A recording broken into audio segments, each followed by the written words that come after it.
Welcome, my friends. Welcome to my world. I'm your host, Kevin Rutherford. It is Thursday, June 16th. It is a free-for-all today. I've got some things I want to talk about here at the open, but I'll get to your calls as soon as we have some. So line them up. Anything goes today. If you have a question, a comment, a topic, we'll talk about anything you want. 855-950-3835 is the number to join us. I'll be here for the next hour or more, depending on the call volume. I'll stick around as long as I've got calls to answer, all the way up until 12:30 Eastern Time, 9:30 here on the West Coast, and then we'll head on into Rolling Toe. Mike and Kevin Beckett will be doing that show today. So stay tuned for that as well. All right. Calls are starting to, they were coming in. They just dropped. Lines are open, 855-950-3835. Line them up. I'll get to those calls here in a little bit. Whatever you want to talk about is fair game today. So here's my challenge right now. I like to keep you up to date on what's going on in the markets, what's going on in the economy, what's going on in the industry. Unfortunately, when I read the news right now, it's all bad. Everything. Can't find a single piece of good news in the economy right now. Back in 2017, we started talking about, when is the next recession coming? We know it's coming. They always do. This is a business cycle. There does seem to be a pattern that each one gets a little worse. That's a little scary. Go back to, the downturn in the mid-90s was pretty bad. Then around 2000, the dot-com burst was pretty bad. 2008, probably the worst recession and pullback I've seen. I've talked about the fact that I was just getting out of high school when Carter was president, and a lot of things changed in the economy, and we're really comparing today to that time.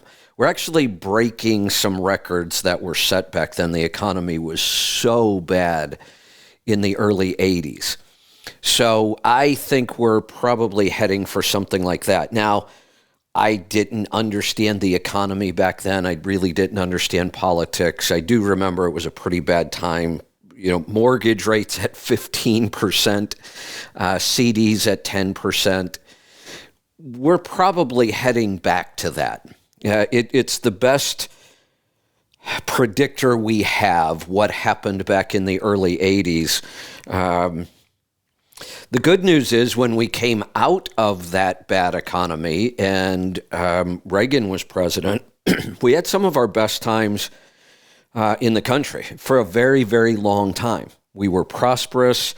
There was a lot of good news. Things were positive. I would have to say that during Reagan's time as president is probably some of the best times I've seen in my lifetime as far as the economy, politics, the general attitude of the whole country. It would be awesome to get back to something like that. It's hard to even imagine based on where we are with politics right now. But here's what we know. We got the timing wrong. We were predicting back in 2017 that recession would come within the next probably 24 months. So we really thought by 2019 we would have been in the midst of that, and we weren't. Not at all. Then 2020 hit and all bets were off. COVID has just upended everything about politics and the economy. But we might have been 3 or 4 years off on the timing, but it's here. We've had a couple other times, at the beginning of COVID with the lockdowns, we had the stock market pulled back, the economy was looking bad. We recovered from that one pretty quickly. But we recovered from that one because of all the artificial money that was put into the market. That probably should have been the start of the recession and the downturn, early to mid 2020. But it didn't happen because of all the money the government put into the market. And we're still dealing with the effects. In fact, that's what created a lot of this inflation, which is what's finally ending our bull market run. The S&P 500 right now is officially in a bear market. The Dow isn't far, neither is the NASDAQ. We're not officially in a bear market in the S&P or the Dow yet, or we are in the S&P, not the Dow. We're not technically in a recession yet, but I don't see how we're going to avoid any of those things. I think we're probably due for a 40 to 50% correction in the stock market. We did break through the $30,000 mark this morning where the Dow fell off a cliff again overnight in pre-trading, and now I think we're down about 800 points the last time I looked. Yeah, 801 we're down right now. We're down to 29,800. That's not a good thing. But it's coming. We knew it was coming. So I don't want to get on the air every day and just talk about the bad news. But we're in for, probably I would think about 2 years. Hopefully not longer than that, 18 to 24 months. We're probably going to see some pretty tough times financially. It's going to be tough on small business. But I don't want to come on every day during this time and just talk about the bad news. So what do we do? What can you do during a time like this? One of the questions I get all the time, where do I put my money? Right now, you might as well go find the savings accounts or the money market accounts that are paying the highest amount of interest. Those numbers are going to keep going up as interest rates go up. It doesn't make sense anymore. For the last quite a few years, I've been saying, if you're not in the stock market or real estate or invested somewhere, you might as well just stick your money under your mattress, bury it in the backyard. Interest rates at the bank were less than 1%. Wasn't even worth tying up your money in the bank for that. That's changed now, though. Interest rates are starting to come up. They'll continue to go up. So you might as well park your money in a high interest savings account or a money market account till we figure out, when this starts to end. And right now, there's no good place I can see to put money. The market's going to tank. It already is. Real estate's already starting to turn, and it's turning pretty quickly. But we're not anywhere near the time to buy into either one of those markets yet. That will happen. We'll get to the bottom, and then those will be great investments again, both the stock market and real estate. But right now, they're awful. Wouldn't go anywhere near them. Crypto is just being hammered. A lot of people lost an awful lot of money in cryptocurrencies. And that's a bad thing when you're heading into a recession to take big losses like that. But somebody out there is losing an awful lot of money on crypto. Precious metals aren't even good right now. They're pretty volatile. So what do? The first thing you do, every time we have storms, we're about to head into hurricane season here pretty soon. We've just had some tornadoes. Every time we go into these big storms, every weatherman, newscaster, they all pick up a phrase we hardly ever hear any other time: hunker down.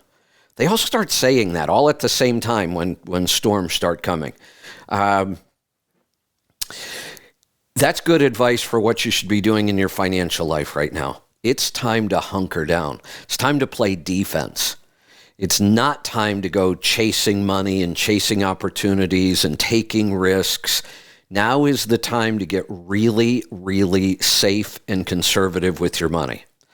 Park your money somewhere, don't make any big financial decisions, and keep an eye on things. But there's a lot more you can do other than that. This is the perfect time to practice habit number 7 from the 7 Habits of Highly Effective People. One of my favorite books. If you were only going to read one book to help you get through the next couple of years in business, I would say make it that one. It's not an easy read, I'll tell you that. It's more like going through a class, and the harder you work at that book, the better your results will be. But habit number 7 right now is really where you should be focused. Habit number 7 is sharpen the saw. What does that mean? It means work on yourself. That's what sharpen the saw means in habit number 7. Hold on, there we go. All right. It means work on yourself. Sharpen the saw. There's a quote that says, if you give me 4 hours to cut down a tree, I'll spend the first 3 hours sharpening the saw. That makes sense. That's what we're talking about now. Work on yourself. Because what else is there to do? There's not going to be the kind of work available. It's not going to pay what it was paying before. There is really no place to be investing right now. We should be playing defense, but that's a great time to upgrade yourself. Create your new 2.0. Lots of things about yourself are in your control. The problem with the economy right now in politics feels like everything is out of our control, and it is. But what is in your control? You. You could work on your health. That will make huge improvements getting through rough times like this. Imagine people who are going to go through this who are financially sick and they're sick health-wise. It's going to be a really, really difficult time. One of the shortages they're talking about right now, the next shortage they're worried about, is insulin. We have an awful lot of diabetics and people dependent on insulin, and we're talking about shortages, which means the price is going to go up. It's going to be harder to get. You don't have to have insulin. Now, if you're a type 1 diabetic, you do. But if you're a type 1 diabetic and you know how to eat properly, you can cut your insulin needs by about 60 to 70%. That's a lot. And when it's going to get expensive and hard to find, that would be a really good thing to do. If you're a type 2 diabetic, but you've gotten to the point where you're dependent on insulin, that can be reversed. You could be completely not dependent on insulin if you do all the right things. So if you haven't worked on your health yet, I would say work on that one first, because everything else gets easier. When you feel good, when your brain is clear, when you're thinking better, all of these other things work much better. The next thing I would work on would be financial health. Now, when I say work on, what do I mean? Well, first off, learn, become more knowledgeable. And honestly, the information is free. You don't need to spend any money on this. There are free courses all over the internet. There's articles, there's blogs, there's podcasts, there's libraries. Let's not forget about libraries and just, good old-fashioned printed books that we check out of the library for free. There's thousands of books you could be reading right now to upgrade your skills. You could pick a specific skill that you want to learn and work on that, a language, music, whatever. You can never go wrong sharpening the saw, upgrading your skills. And now's a great time to do it because there isn't much else to do right now except hunker down and get defensive. So if you have any questions about that, if you want to talk about that, you can certainly jump in. Calls are starting to get busy, so I'm going to get to the phones. Jump in and join us. Let's get started today in Ohio. Herschel, welcome to the program. Well, hello there, Kevin. What's on your mind today? Well, a couple of days ago, you were talking about people that are on a mileage contract against playing spot markets or contract freight. And I don't know you ever really got any response to us, so I thought I would call you and give you mine. Well, thank you. Yeah, my point on that is that for the last 3, 4, 5 years, if you were on a mileage contract, you had to feel like at times you were just missing out, especially the last couple of years. Rates went through the roof. But if you made it through that time on a mileage contract and you're still there, it's a great place to be because it's going to be a whole lot easier to get through this for a couple of reasons. One, you're already used to making it on this amount of money. That's a really good thing. But that also means that you are better at managing expenses. If you made it through all this time on a mileage contract, you know how to manage expenses. A lot of these people that were in the spot market, maybe even got their own authority, they were getting those crazy rates. We don't know whether they know how to manage expenses because they haven't tried it yet. Okay, so for this year, as of the end of May 31, from Profit Gauges. Now, or maybe you don't remember, I just do intermodal. Yep. So the epitome of the trashy container hauler, That's what they've called us for years. I know. I don't care. I go home every night. I'm good with it. Hey, Herschel. So for the year so far. Herschel, yes, sir? I did move containers in Ohio for a while around Cleveland and that, so I'm familiar with that. But there was another thing I used to do. It was big in Ohio. We used to talk about it a lot because it became a problem for a while, though. Real trash. I used to pull trash off the East Coast back to Ohio. I never did that one. Been to the East Coast, but never did trash. Yeah, that was. But as of the end of May, $2.29 a mile gross. That's real miles, real money. Excellent. 79 cents a mile expense. 60 of that is diesel fuel. So $1.51 a mile profit. Now that's the entire 6 months altogether. Okay. So diesel fuel started going crazy in the last 4 to 6 weeks. So for the month of May, while diesel fuel's going nuts, now I'm at $2.80 a mile. Our surcharges went up in the meantime, of course. Right. So I'm $2.80 a mile right now. 74 cents a mile is the diesel. Wow. 94 grand total expense for a profit of 186 per mile in the month of May. Outstanding. Now, here's the funny part. I know you've talked about fuel surcharge and how it works and why it can make your diesel fuel free. Our program is a band. X number of miles to X number of miles pays this if you're loaded, that if you're empty, that kind of a program until you go over 100 miles one way. Then we are 174 base and 107 base on the empty, 174 being loaded, and surcharge goes on top of that. So our surcharge is based on percentage of truck money. It's not per mile. So the only way you know per mile is you got to know how far you have to go on a given run to be able to figure out what it is cents per mile. Got it. So since I do what I do every day, I know how far it is. So right now we are at 45% of truck money. But on this run that I do every day, that comes to 70 cents a mile fuel surcharge. Now remember, 74 cents a mile was my cost in the month of May. So I'm only paying 4 cents a mile for fuel. Now to throw another curveball into it, let's just say diesel fuel was $1 a gallon. I'll buy damn diesel shouldn't be more than $1. Okay. I get 7.15 miles per gallon right now, 30-day average on fuel gauges. So let's just round it off to 7 because it's easy. At $1, and you divide the 7 into it, that means my fuel should cost me 14 cents a mile. But because of surcharge, I'm really only paying 4. Yeah. Yep. That's exactly right. Kind of crazy. Yep.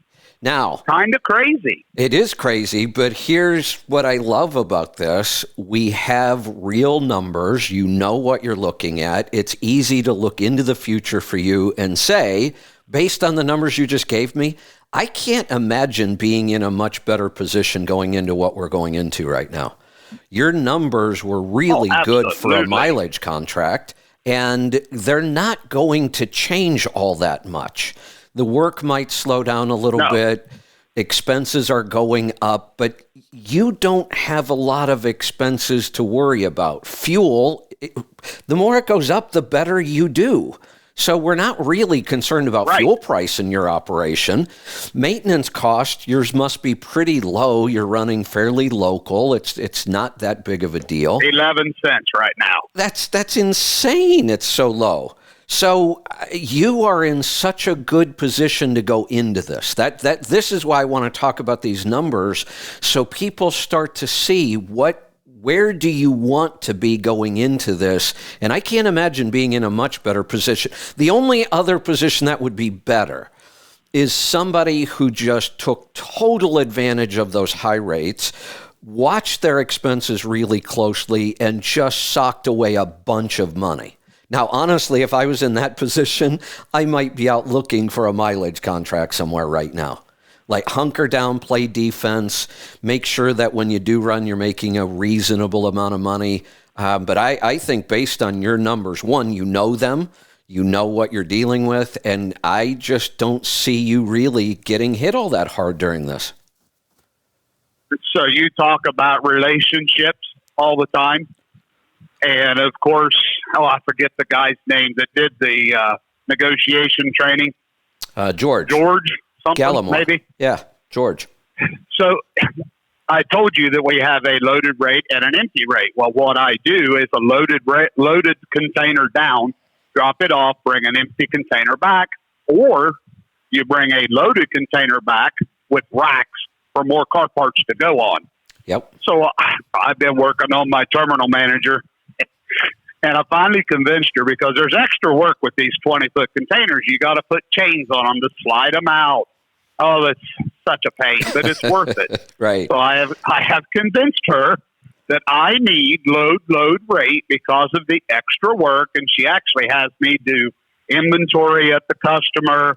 I said, Kelly, I'm kind of managing this account for you. I need load rate. So yeah. I talked her into it. So because of fuel surcharge, the way it's went, turned into the load rate, my base rate is now less than my profit per day because of surcharge, and I talked her into load rate. Wow. Per day. That's awesome. Yeah. That's awesome. Yeah. So all that stuff, the negotiation and the relationship, it all matters. It really does. Yeah. Now, here's what we're about to see, Herschel, and this is just a great example of this. Even though over the last 4 or 5 years with crazy rates, all of those things still mattered. They made everything better if you were doing all of those things. The difference was you didn't have to. And most people didn't. They made it through. Hell, you could have succeeded as an owner-operator with your eyes closed and half your brain tied behind your head for the last 4 or 5 years. Now we're going to start seeing how important all that stuff really is. Sure. I did put a post on the Trucking Tribe. I've been hearing a lot about Mudflap because Comdata, in their infinite wisdom, has reduced our discounts big time. We used to get 50, 60 cents a gallon off of cash at Love's. Now we're down to 5 cents a gallon at Love's, 25 at Pilot. It's really went down, but I'm still okay. But I wonder if anybody out there has real world experience with Mudflap, what the discounts are like. And I've been looking into how it works. I kind of got a little bit of a handle on it, but I'd like to hear from anybody that's actually using it and what kind of discounts they're getting. Yeah, we'll throw that out there. I know I've heard a lot about that app. I really haven't looked at it or played with it. I'm a little more curious, though, about why this is happening. That's almost backwards. If we look at discounts on anything, the higher the price goes, the more you should be able to discount percentage-wise. Why is the discount getting smaller as the price of fuel goes up? That seems backwards to me. I know, but that's what it's doing. And, of course, when you do a job in a sector of trucking, you know all kinds of people that do the same sector, right? Right. I know several guys. One works at CPG, the other at Calhoun, and they left Comdata because of the discount program getting so bad, and have went to EFS, which is giving them 35 cents off of cash at the big truck stops. Just a blanket across the board flat rate discount.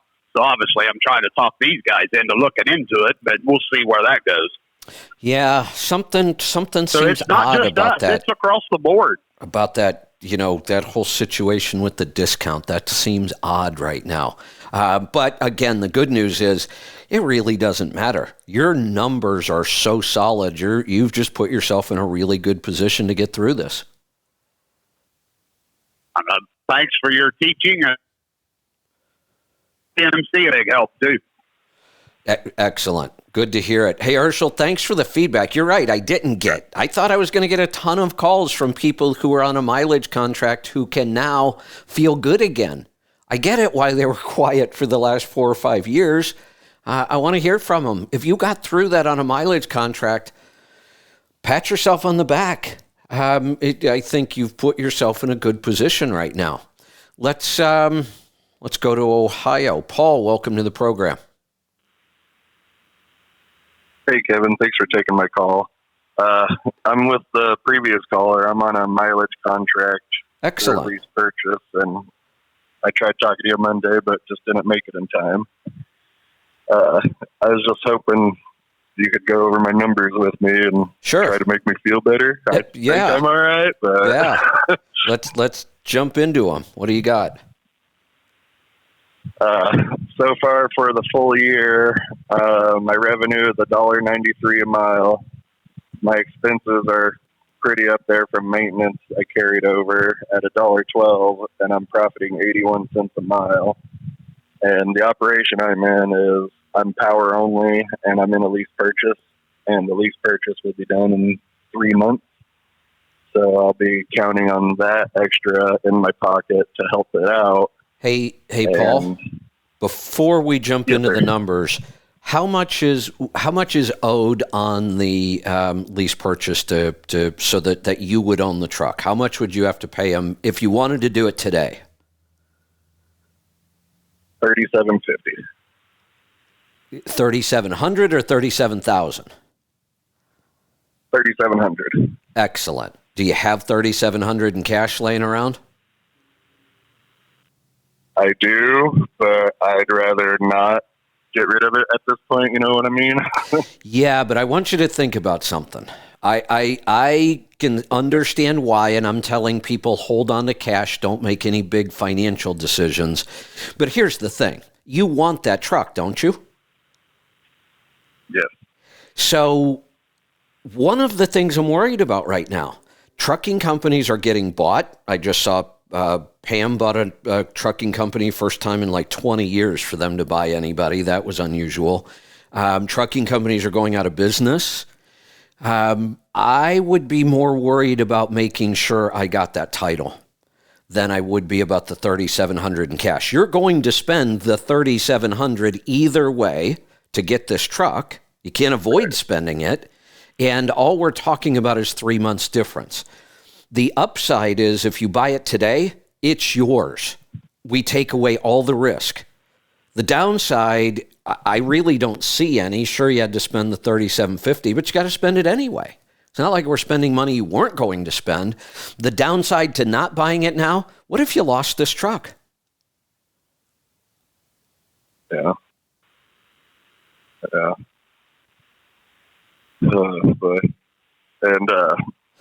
let's let's just think about this let's just think about this for a second. You could have a repair tomorrow that could cost you $10,000. I mean, that's just normal in trucking anymore. If this was $37,000, I might say, we need to think a little bit harder about this. But it's $3,700, and the truck is yours, and all the risk goes away. Okay.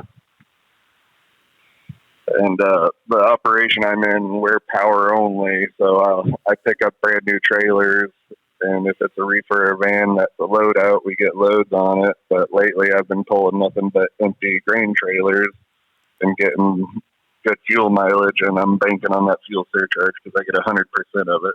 Excellent. Excellent. So your numbers are really solid. A year ago, if we would have been comparing your numbers to everybody else's, we would have said, well, you're leaving some money on the table. But now I'm glad you did, because netting 81 cents a mile is going to become really difficult again. It used to be difficult to net 81 cents a mile. We were talking about $1 a mile as almost the norm last year, but that's going away. 81 cents a mile is going to be tough to make. $1.93 a mile for all miles is getting more difficult every day. Roughly, if you're making 81 cents a mile, I don't like to predict on more than 100,000 miles a year. I know that's low, but it keeps us safe. I mean, that means you're making 81,000 a year. I would hope that pays your bills at home.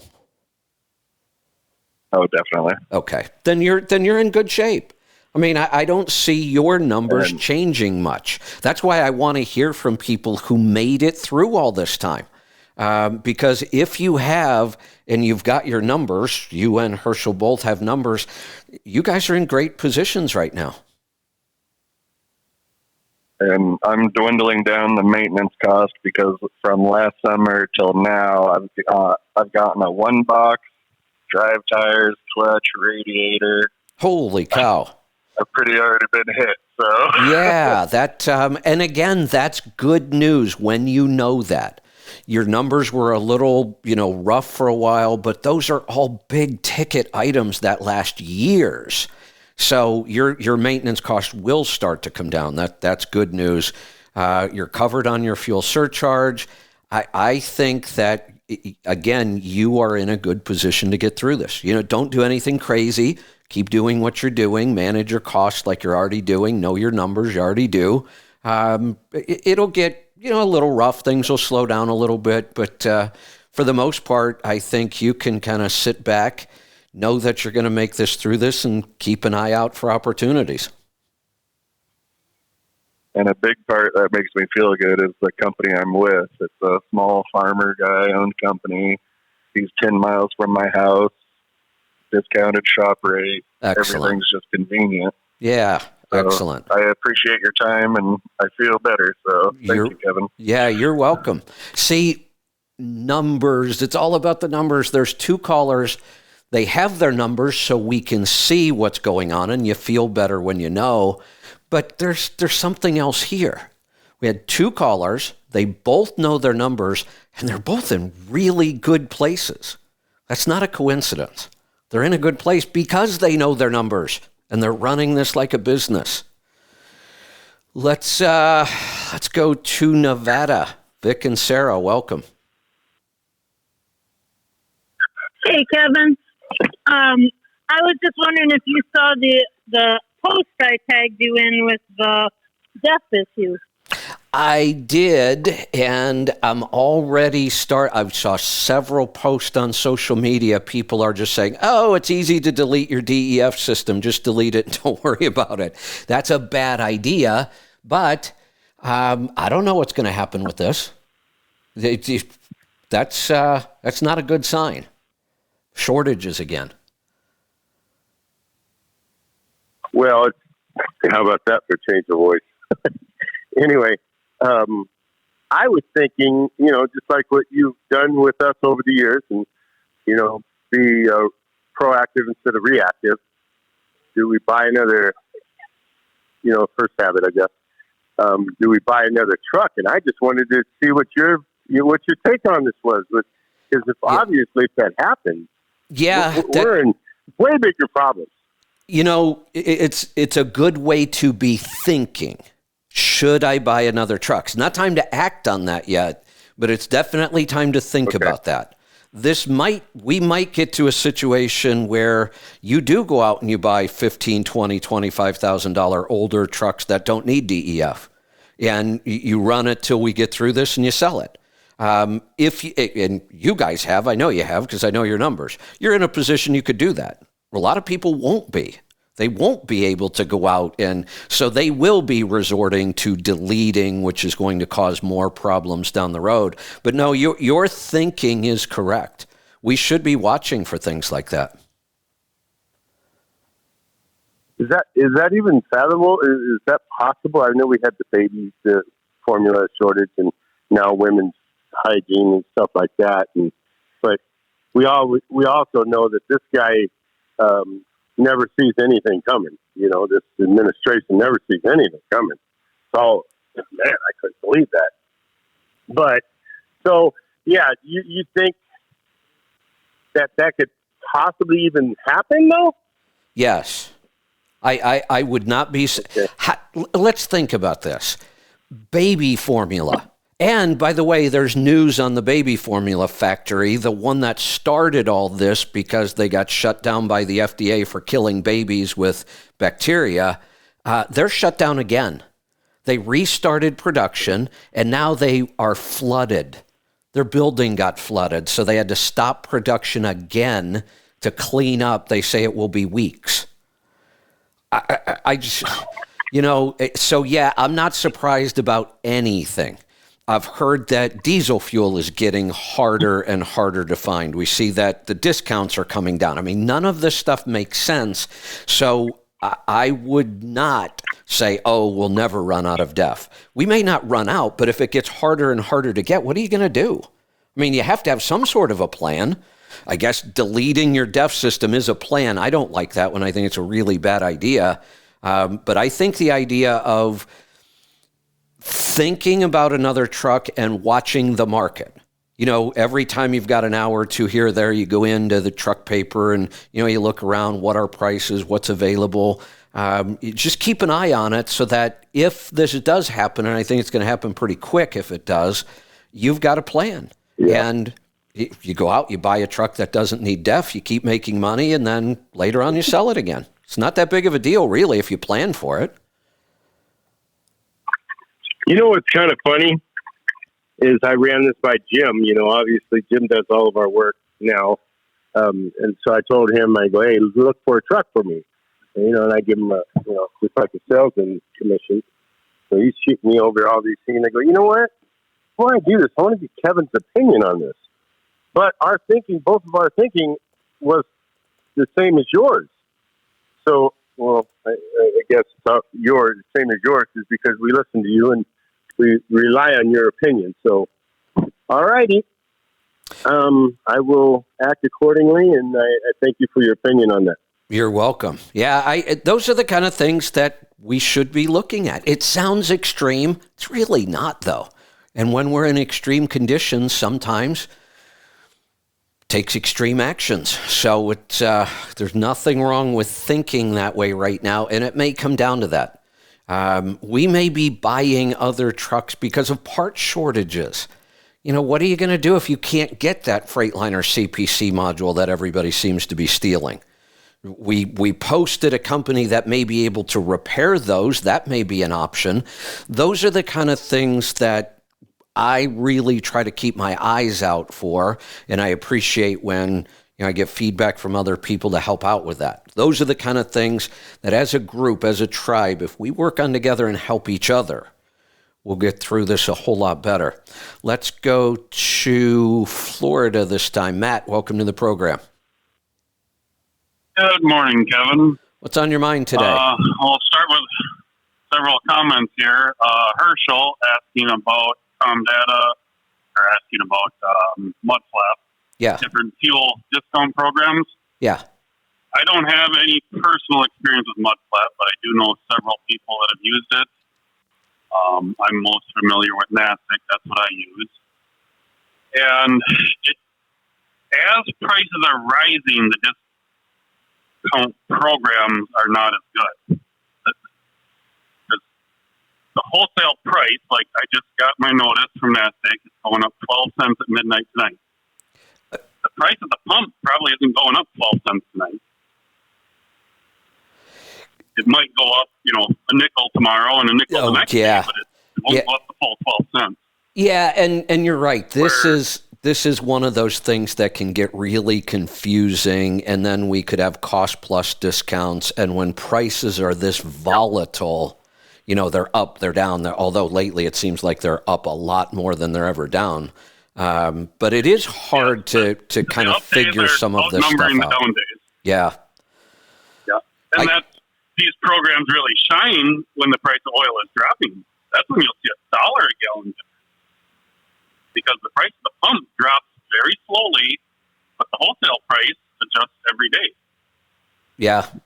Yeah, that's right. It's the volatility right now almost always works against us.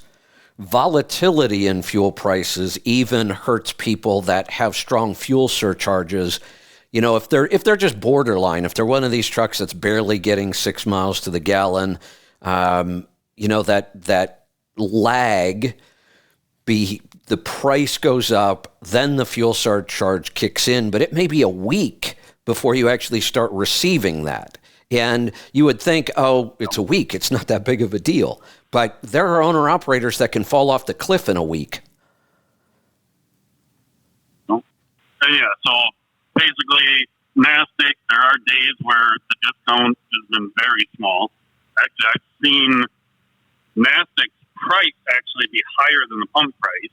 The good news is NASDAQ's price is a maximum price. So if the pump price was actually cheaper, you only pay the pump price. You don't pay their published price. But, so almost all of them, I'm assuming, Tom Data, and I have heard the same thing with Mudflap. When they got really big, really fast, their discounts were amazing. I guess they're not so amazing anymore. They're still good. Nothing wrong with it, but it's kind of a rollout thing that, to get you in the door. Yeah.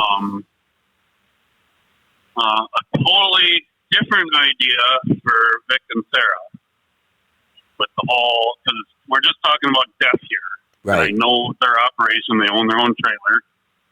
I would be looking at putting a second tank to be able to carry extra DEF, because I think the DEF thing is going to be regional and sporadic. So one region of the country might be low on DEF for a couple of weeks. So if you could always carry at least a full week's worth of DEF with you all the time, you might be okay. I've never looked at it or thought about it, but is it possible to buy a 55-gallon drum? I wouldn't see why not. Yeah, you can. Yep. Yes, I've never seen a 55-gallon drum, but 265-gallon totes. Well, there you go. A lot of companies buy them. There you go. And yeah, you could have it at home, or I don't know how often they get through Michigan and talk Jim into storing one at his place, but yeah, you could put easily a 50-gallon reefer tank on a dry van, Yeah. and just a small little 12-volt pump, or some type of 20, 30-gallon tank on your frame rail behind the sleeper, and just have that much extra, because I don't use DEF, so I don't even know the numbers on average how much people burn a week. But well, now let's think about this, because now I think we're onto something. As long as we have the cash, Vic and Sarah do, you do, I know lots of people who do, we're in pretty good shape right now cash-wise, or you should be. Where would be the downside to buying a 275-gallon tote or whatever size it is, or a 55-gallon drum? Usually when you buy in bulk, you get better pricing. That means we're saving money. We know we're going to use the DEF. It's not like, we might waste it and not ever use it. Of course, we're going to use it. And we're in an inflationary period. So isn't it more likely that DEF's going to get more and more expensive over the next year? How could we go wrong by going out and doing something like this? Yeah, it's following, basically the price of nitrogen, which is through the roof. So, well, and it's going to keep going up for the short term. I thought I saw something about Russia has a lot to do with production of DEF, and it's probably because of the nitrogen component. But it doesn't look like that war is ending anytime soon. I think this is a really good idea. And look, why not get together with 2 or 3 of your owner-operator friends if that works out and go in on one? That's an awful lot of DEF. Somebody should do the math. How long would that much DEF last us on average? I don't even know the numbers. I've heard anywhere from 100 miles to the gallon to even 300 miles to the gallon. So it varies quite a bit. But even at 100 miles to the gallon, aren't we talking like 200 and some thousand miles? Yeah. Yeah, I'm not seeing where there would. Yeah, that'd be 200. Yeah. I'm not seeing where there would be any downside to going and doing this. Yeah. So, yeah, Vic, if you got any questions about that, you can call me after the show. Here's something else here's something else to think about. We know we're going to. Does DEF expire? I don't think so. I don't think so either. That's the only thing I would want to check. But let's say that we went out, we bought enough DEF to last us 300,000 miles. It sounds like that would be possible here. And we're going to save money. We're going to cut our risk that we can't get it. And ultimately, if it does really become a problem, hell, I'll start selling it. Nope. Yeah. It's pretty easy to move, yeah. So, yeah. I think this is kind of, now that we've talked about it and this is why I want to keep bringing up this topic and talk about it so we don't miss opportunities. I'd love for somebody to call and say, that's a really bad idea. Here's why. I can't think of a reason. Yeah, and like I say, I'm not real experienced with the stuff, so there's no reason that I can think of, but somebody that knows more might be able to shed some light on that. Maybe we're missing something, but I don't know what it is, so we'll throw it out there. I think it's an awesome idea. Yep. So the reason for my call was you're open with investing, and actually you turned the page quite a bit towards the end there when you started talking about 7 habits of highly effective people and the sharpening of your saw. Yeah. And getting prepared and learning. So when you were saying, you shouldn't be thinking about investing right now, I think the opposite.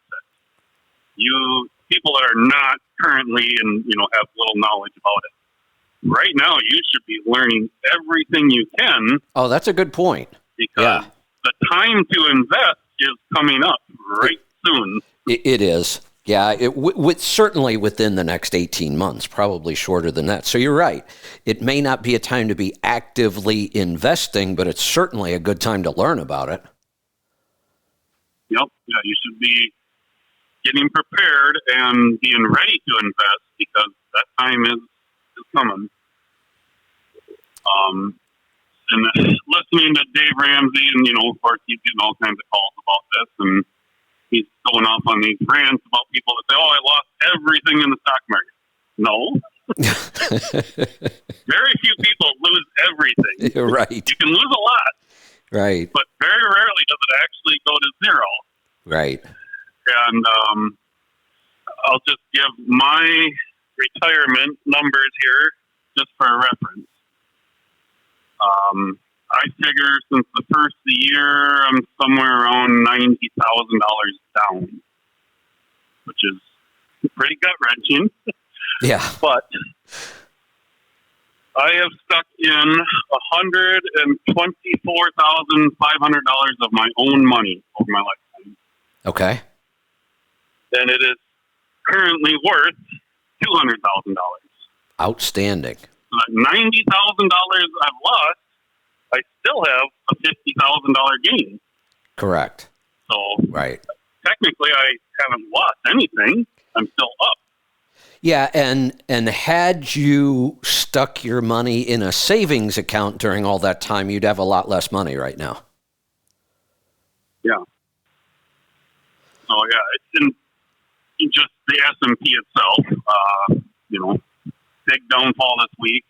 We are now at 22% drop since the first year. Yeah. And I believe January 4th was actually the peak of the market. So just saying the first of the year was the peak. Year over year, from a year ago today, we're only down 11.5%.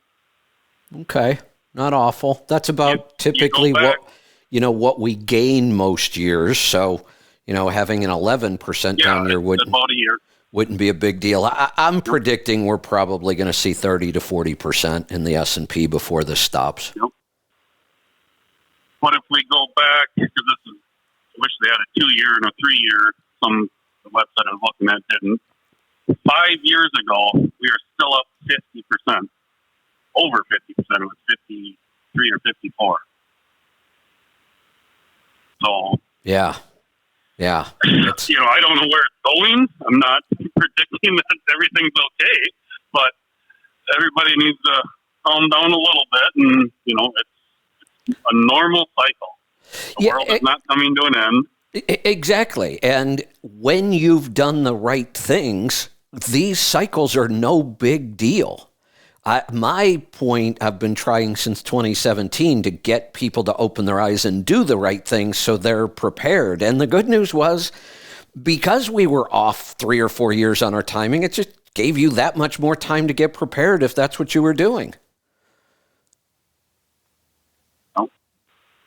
Oh, I just got a message from a friend, Cole. He says our math is off on the desk. That would be need a 270-gallon tank would be 27,000 miles, 100 miles a gallon. Oh, 27, not 270. I moved my decimal point too far. Yep. Well, okay. So now it makes even more sense. That sounded like an awful big one to buy, but that's what we should be shooting for. Yeah. Hell, 27,000 miles only gets you through 1 quarter. Yep. Both your wife and Vic and Sarah sent me the exact same thing. They must have both Googled this question, and they must have picked the exact same link, because at the same time they sent me the same thing word for word. And here's what it says. DEF doesn't have any preservatives. It does have a shelf life, but it's usually about a year. And my guess is if it has a stated shelf life of a year, it probably lasts longer than that. So I don't think the shelf life is any big deal.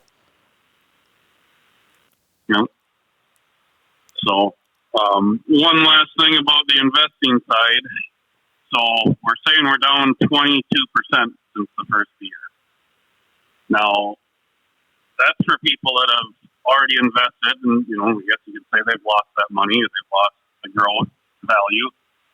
If you are investing today, and if today was the bottom, and we just went back up to where we were, that's not a 22% growth. It's way more than 22%. Right. Because you're gaining from here back up, and I didn't do the math. I know we did like a 50 is easy. So if we lost 50% of the value and you put money in and it goes back to where it was, that's not 50% growth, that's 100% growth. Yeah. Yep. Yeah, it's not all bad news, but there's a lot of bad news. I mean, we're in for a rough time. Depending on how well you've prepared, for some people it's not going to be that rough at all. For some people, it'll be a bump in the road. For other people, it's going to be a catastrophe. Yeah, it's the inflation side of it is the big one that's going to hurt more people, I think, than what we know about. Yeah. Yeah, and then there's always the fear. I don't think we're there yet, but you can't discount this. I mean, you have to look at what happened to Venezuela, and it was inflation that brought them down. No. And for people who don't know and think, oh, it's Venezuela, they're one of those poor South American countries. No, well, they are now. They were the richest country in South America. They no longer are. No. And you look at what happened, politics and a move to the left, a move to more progressive political policies. Inflation went through the roof. They never got it under control, and their money just about became worthless. Did you, somebody called and recommended the book Inflation by Steve Forbes? I don't Did you happen to read that one yet? I don't remember any. Boy, I get too many book recommendations. I don't have that one yet. That's Steve Forbes? Yep. Yeah, I'm going to get that one on my... So, I listened to that one, and he talked a lot about the gold standard on there. And then in a different way that I've heard it before. So it's kind of interesting. He's basically saying no inflation is the best thing for the general population. Well, you would think so. Stable prices are a good thing. These volatile prices are what's making everything crazy. And I don't think he exactly said this, but this is the way I took it, so this is my interpretation. The price of gold really never changes. All the increased value of gold is not gold going up, it's the dollar going down. Oh, okay. Yeah, in gold, I do need to read that book. And the value of gold changing. I have never totally understood the gold standard and why we moved away from it and how it affected everything. So maybe this book will help me on that one. Yeah, it was a pretty good read. I listened to a couple books here recently. The Ray Dalio just had one come out too, and I might mix some information between the two because they were both very good. Yeah. I do that all the time. All right, good stuff. Calls are heavy today for a Thursday. Thursday's usually kind of a quiet day, but today I'm getting slammed. That's a good thing. I said I would stay here till we ran out of calls, and I will, or till we get to 12:30, about a half hour from now. We'll be heading into Rolling Toe. But for now, we'll keep taking your calls, so keep them coming. David in Indiana, it's your turn. Welcome. Good morning. Yes, I was responding to the individual asking about direct mud flap experience. So hopefully I can enlighten everyone on that. Good. First, I should say I am a skeptic. I am as big a skeptic as there probably is on this earth, and it takes a little while sometimes to knock something good into my head. Well, mud flap was similar, but it only took about a month. I've been with them just about a month after they started. And what it is basically just it's an app that you install on your phone. You set up a credit card with them. It doesn't matter if it's a so-called business or personal, whatever. Right. You just simply have to attach a credit card to it. So it's like a prepaid card, a prepaid fuel system, but you don't get charged for anything until the actual time of purchase. But they have your information and your card number and everything on file. So when you decide you want to buy some fuel, you go into their app. They have a big map. You zoom in to see and you can see the prices at all the locations. I have 5 different means of buying fuel, and it is the easiest way to navigate, the easiest one to navigate. Good. So you go in and you decide where you're, and I do a lot of so-called dedicated. I only run in certain areas, but it's over and over all week long or all month long.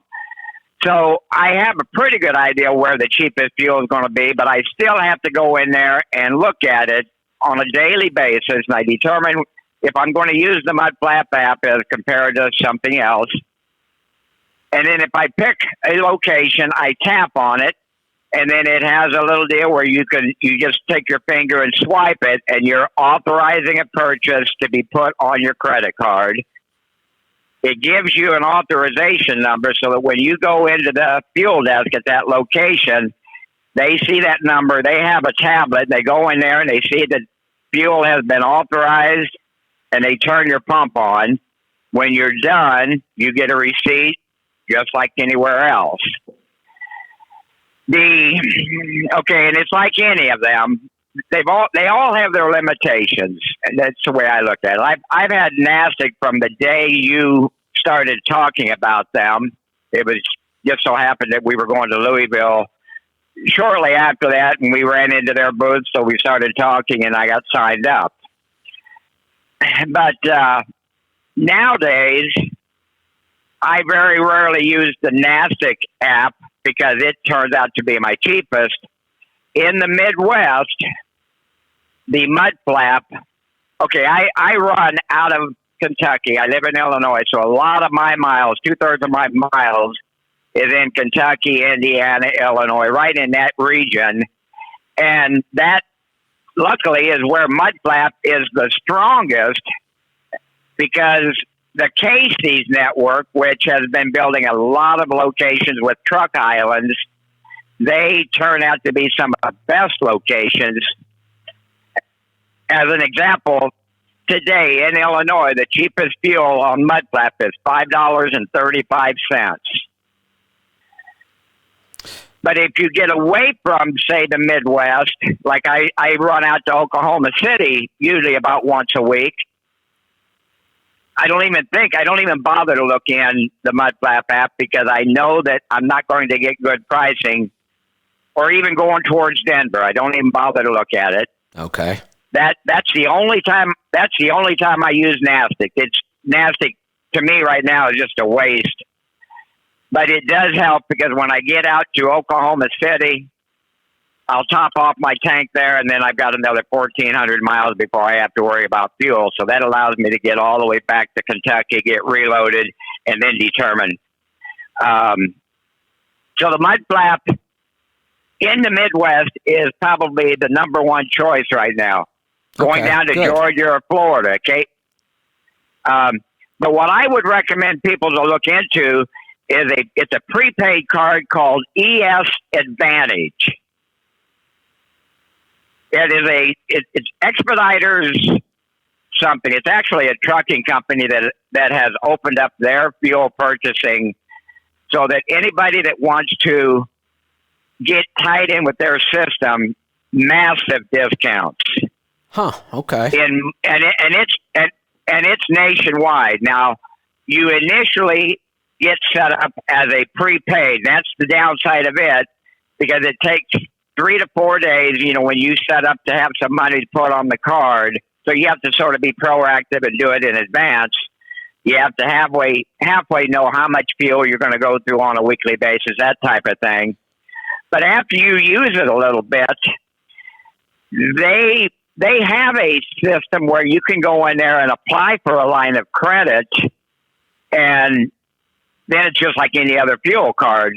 It's just like NASTIC, where whatever you purchase throughout the week, come Monday, they pull out of your checking account or whatever area that you have designated for payment.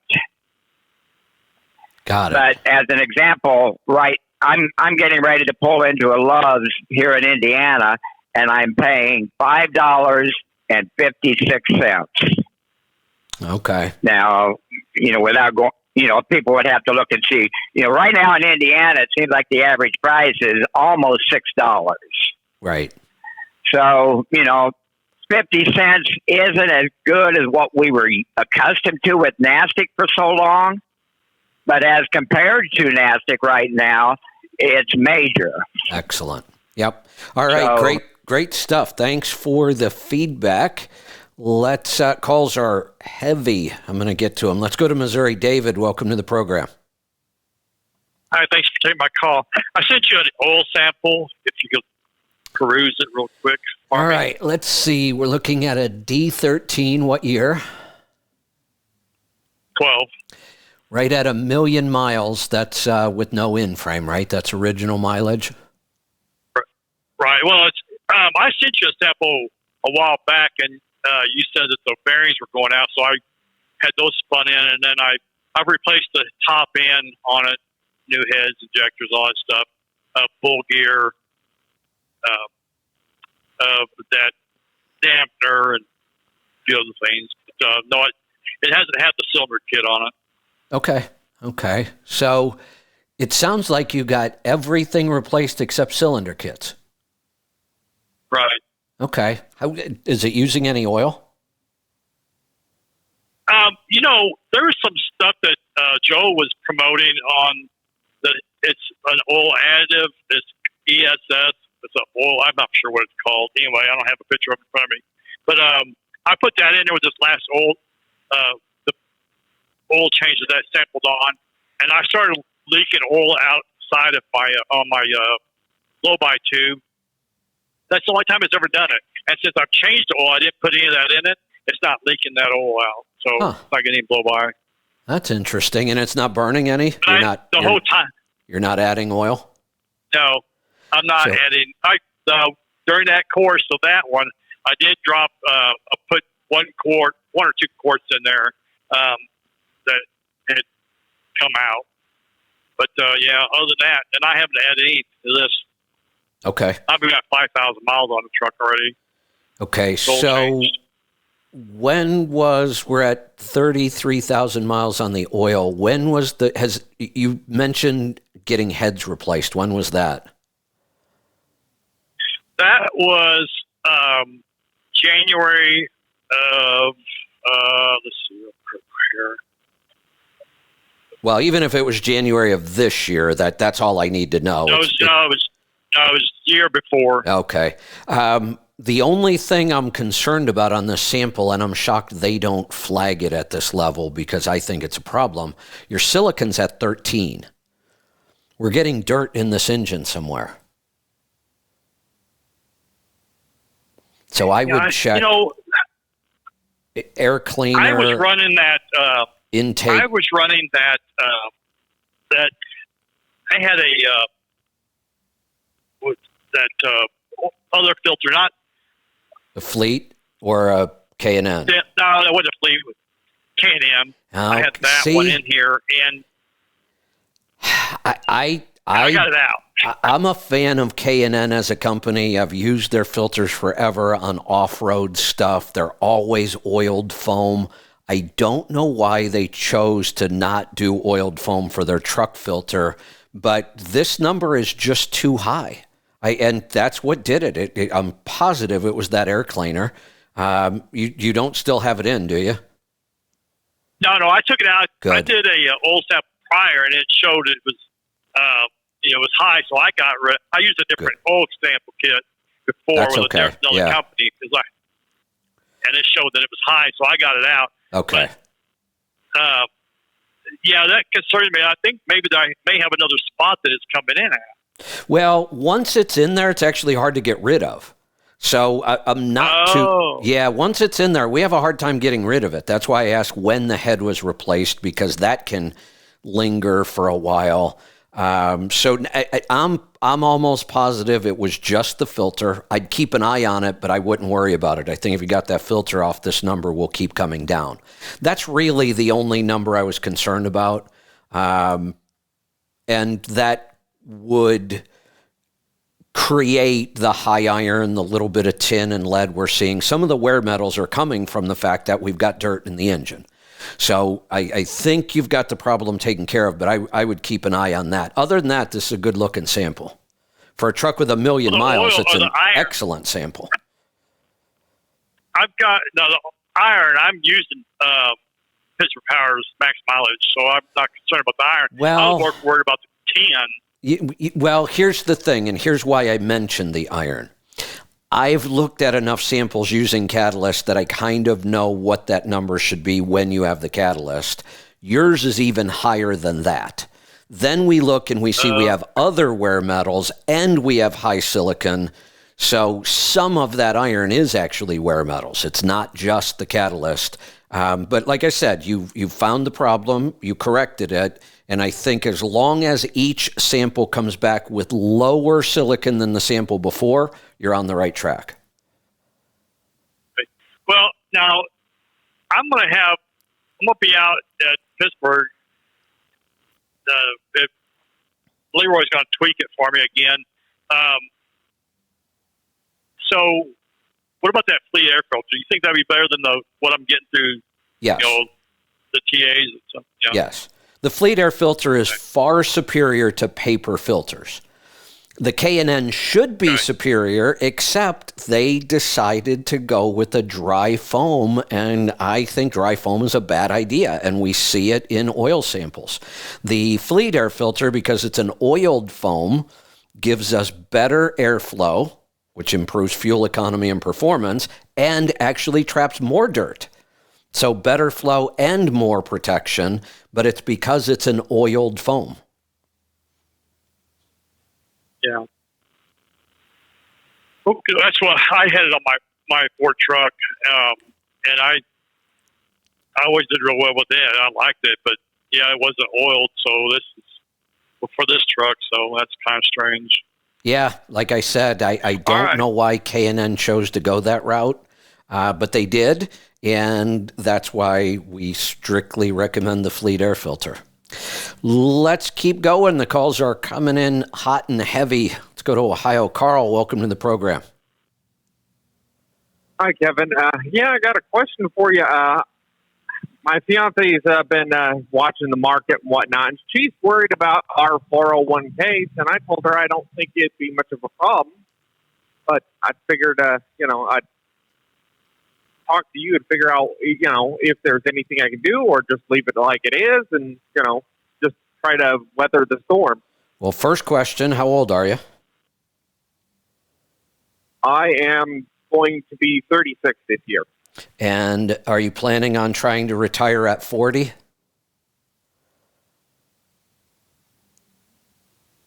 Well, my fiance would love to, but I already know I did not plan ahead, and I haven't been putting money into my 401 for, So I've only started like a couple years ago. Yeah, so which actually is good. Don't beat yourself up over. Starting in your 30s is way better than most Americans. But let me ask you, is your fiance in a different position? Is she to the point where she could retire if she wanted to in the next 5 to 10 years?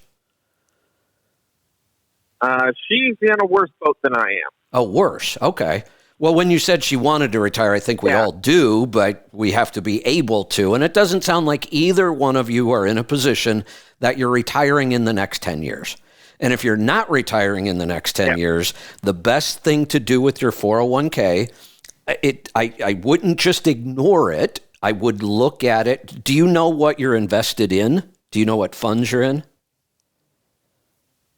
It was some retirement investment. I can't remember exactly what it was, but I had looked at it, and it was just some investment group, or I can't remember what it was called. It was named after some person. Oh, okay. Yeah, unless I know specifically, I can't really comment on it. I would be heavy into an S&P 500 fund. I would probably have at least half of my retirement money in just a straight S&P index fund. I may have another third in a Russell 2000. I would not get out of the market. I wouldn't, move to cash. I wouldn't do any of those things. I might just relook at what I was invested in, make some adjustments, get a little heavier into the S&P 500, and then just ride out the storm. I mean, you are probably not retiring for at least 20 some years. You know how much is going to change in the stock market. And if we look historically, the stock market will be higher 10 years from now than it is today. It'll be much higher 20 years from now than it is today. So when you're investing for retirement and you have a long time frame like you do, you don't try to move in and out of the market. You keep your money invested in the market all the time. And if you can, during times like this, you actually increase how much you're investing. Yeah, but, my wife, she was concerned about the, market crashing, and then all of a sudden looking, at our accounts, and there's nothing. And I'm like, I don't see that. Well, first off, you're not going to go to nothing. If you ever went to zero in a mutual fund, the only good investment then is going to be beans and bullets. If we go to zero with mutual funds, we're talking about a complete crash of our economy. So you'd have far worse things to worry about whether or not you made the right investment decisions.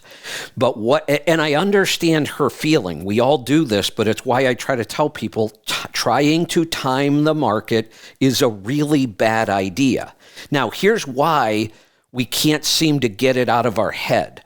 Because when this is all over, then somebody's going to look back and go, oh, look, if you just would have cashed out all of your mutual funds and went into cash back in January of this year, and then you rebought them again in August of this year, look at all this money you would have made. You left your money in there and you got screwed. Well, it's easy to look back and say that. I want your fiance right now to tell me, when is the market going to hit the bottom? And that's pretty much what I told her. I told her it would bounce back, and there wouldn't be that much of an issue, and because the stocks will come back up and everything. And on top of that, our company that we're driving for is giving us an extra 7% on top of what we're putting in. So I don't see why. So here's one way to look at it. If she thinks she can time the market, or if anybody thinks they can time the market, why are you still in the market? You should have sold months ago. But you didn't know the market was going to go down. You don't know that it's going to go down from here. And even if it does, how far is it going to go? When should you buy? When should you sell? Timing the market is a fool's game. It seems like the right thing to do, but it almost never works. And when it does work, it's just pure luck. So you get those stories where somebody says, oh, no, I got out just at the right time. Most of them are lying when they tell you those stories. Timing the market is a bad idea. If you guys were in your 50s, we'd be having a different discussion right now, but you're in your 30s. Just keep. Now, Matt just sent me another way of looking at this, which is a great way to look at this. Does your fiance prefer to buy things on sale, or does she prefer to buy them at their highest price? She just buys when she needs to buy. Well, then for retirement, you always need to buy. The more money you put into retirement, the better your retirement's going to be. So at least now she's buying those mutual funds on sale. Yeah, she didn't have a retirement account until I told her, you must get an account. You must start saving. Good. I'm glad you did. Now we just need to convince her to forget she has a retirement account. Keep putting money into it and just ignore it. Don't look at your statements. Don't watch MSNBC. Don't watch Mad Money. Just ignore the stock market and put in your monthly, whatever you can afford to put in every month. Just keep doing it. And that's pretty much what I'm planning to do. Good. Thank you very much, Kevin. You're welcome. Thanks for the call. Let's head off to Arkansas. Matt, welcome to the program. Thank you for taking my call. I'm calling because of the Mudflap app. I use it every day. I travel Wisconsin to Texas and back. I got it probably about 3 or 4 months after it came out. And when I did that, we were having savings of anywhere between 20 and 80 cents a gallon. And it was all at the small mom and pop shops. Some of the bigger ones are starting to get into it, like Casey's and Quick Trip, stuff like that. And lately, I would say over the last month and a half, our savings have gone down to 7 cents to about 35 cents a gallon now, since everything started to do a skyrocket. Yeah, it seems like the volatility and the prices constantly going up, and the split between wholesale and retail is what's causing the discounts to get smaller, which sucks. When we need them the most, they're getting smaller, but it's better than not getting a discount. And so far, everybody's opinion of the Mudflap app seems to be pretty positive. Yes, I love it. I've been having constant issues with one of the fuel companies with it, so I'm always in contact with Mudflap to get it fixed. And they handle it without a problem. They know it's an issue, and they've been They say they've been working on it. So, yeah, I have no complaints about it whatsoever. Good. It's super easy to use. Just got to make sure you have signal on your phone to use it. Yeah, which I swear, internet on the road now is worse than it was 10 years ago.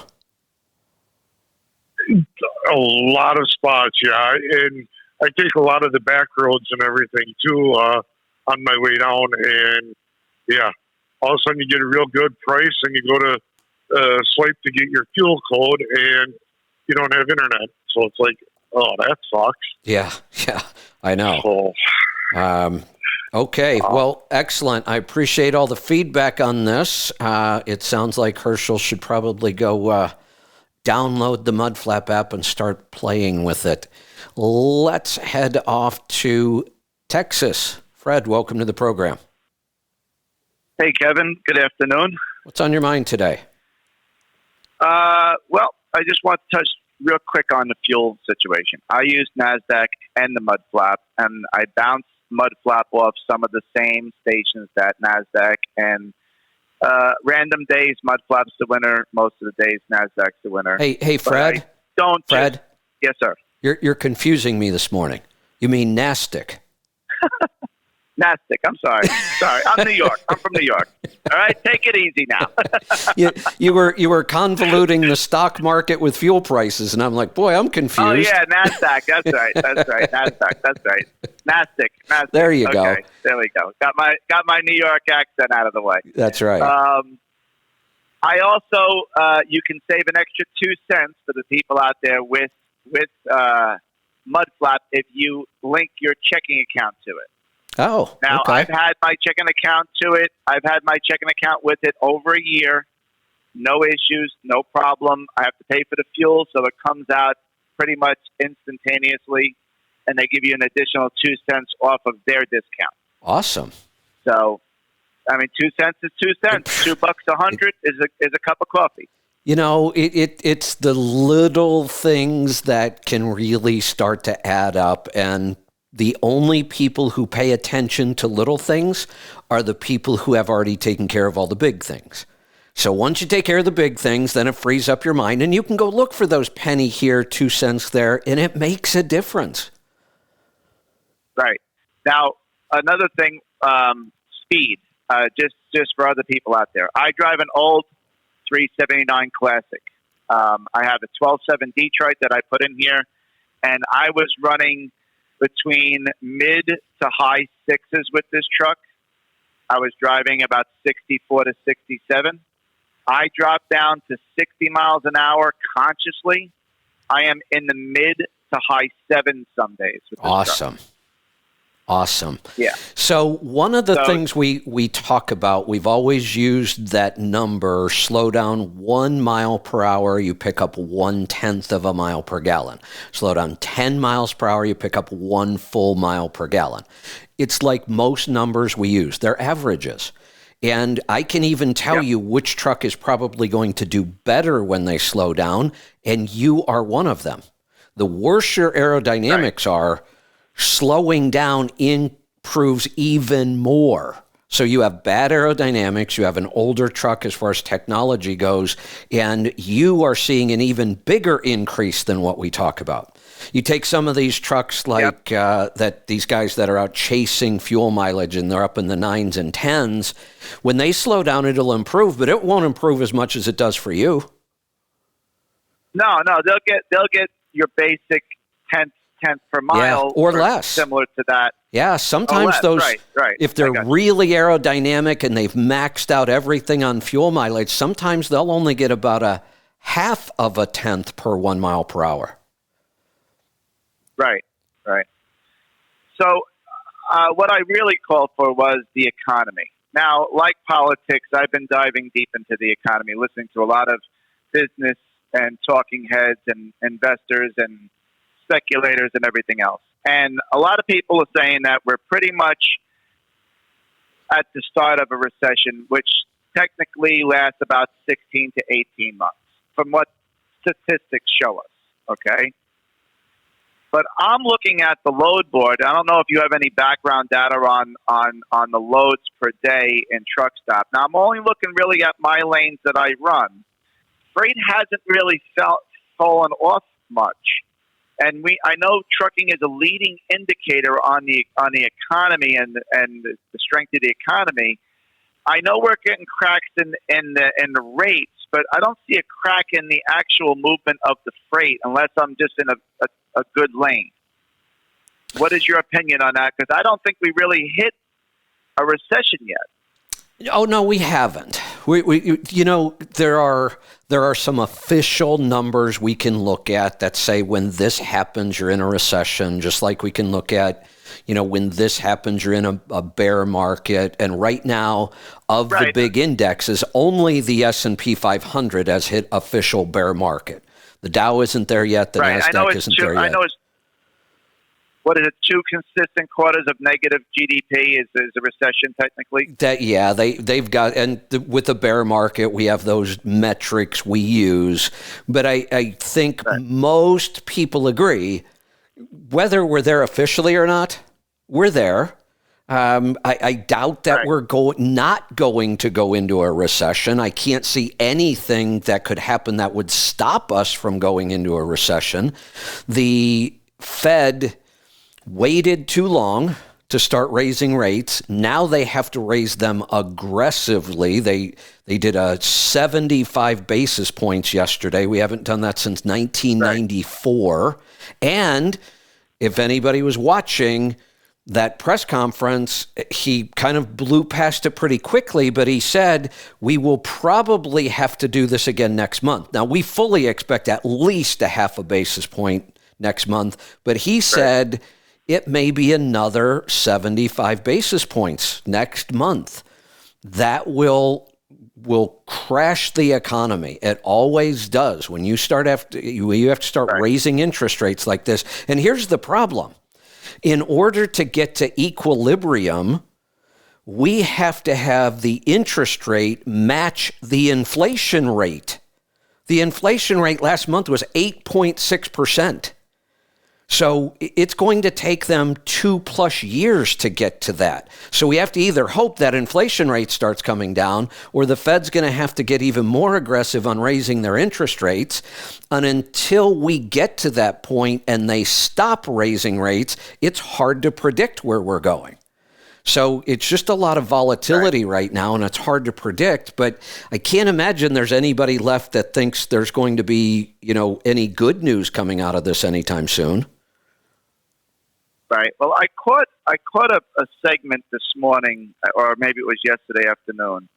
I don't know the woman's name, but she seems to think that if the Fed just got out of the way, because when they raise interest rates, of course, it makes money tighter for small businesses to proceed, and they just take some of the liquidity out of the market, where not liquidity, but the money coming, I guess the money that's coming out of the stimulus and all that stuff, not just that this might work itself out. It's still going to be tough, but she's thinking that them raising rates is going to really put a hamper not just on demand, but on small business in general. Oh, no, it will.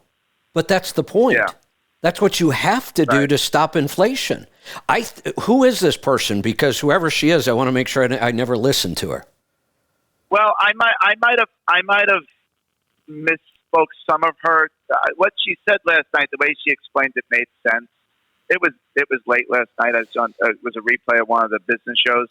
But if I can find it, I'll re-listen to it. Yeah, I couldn't disagree with her more. As much as raising interest rates is going to hurt, you just have to do it. I almost wish we would just rip the Band-Aid off and do it faster. They should have done it sooner. They should just get even more aggressive right now. Let's just get through that pain point because we have to stop inflation. You look at Venezuela, you can't risk rampant inflation. And yes, we have to crash the economy to stop it. Right. I got you. All right. Well, anyway, health has been going pretty good. I'm feeling a lot better. Good. The last 2 weeks, I've been eating real clean. Good. So that's always a good thing. Yeah, And, we that's a good point. We have to stay focused on the things we can control. Yeah, that's what I've been doing. I've been just keeping my head down. I don't look at my investments much. I just have the automatic withdrawal coming out of my personal account, going to my retirement, and I just let it go on automatic pilot. What I might do when I start hearing some of these people saying that they think that we've turned a corner, I may just supply my IRA, because I could do 7,500. I think it is max of 7,000. I might just just buy that right away and fund it for this year. Yep. And this way, maybe it'll grow a little quicker. Excellent. Now, I think you're in great shape. I think my favorite new phrase is about to become hunker down. Hunker down and get ready for the storm and ride it out, and then start watching for the opportunities. They're going to be there. The more we talk about it, the more ideas we come up with. I love the idea of, pre-buying DEF. Go out and get it in bulk. Get as much as you can afford and as much as you can store. Nobody called me with a downside to that idea. I can't think of any right now. All right, we are going to wrap this up. I did hear from Mike and Kevin Beckett. They are going to go live in 30 minutes from now. They're going to go live at 1 o'clock Eastern Time, 10 o'clock here on the West Coast. So you can jump right back in here for Rolling Toe in just about 30 minutes. So I will see you back here tomorrow for a freaky free-for-all Friday. Joel has confirmed he'll be with me tomorrow. I haven't heard from John yet. So we will see you then. Be safe, be profitable, be fit and healthy. Always do the hard work and master the journey.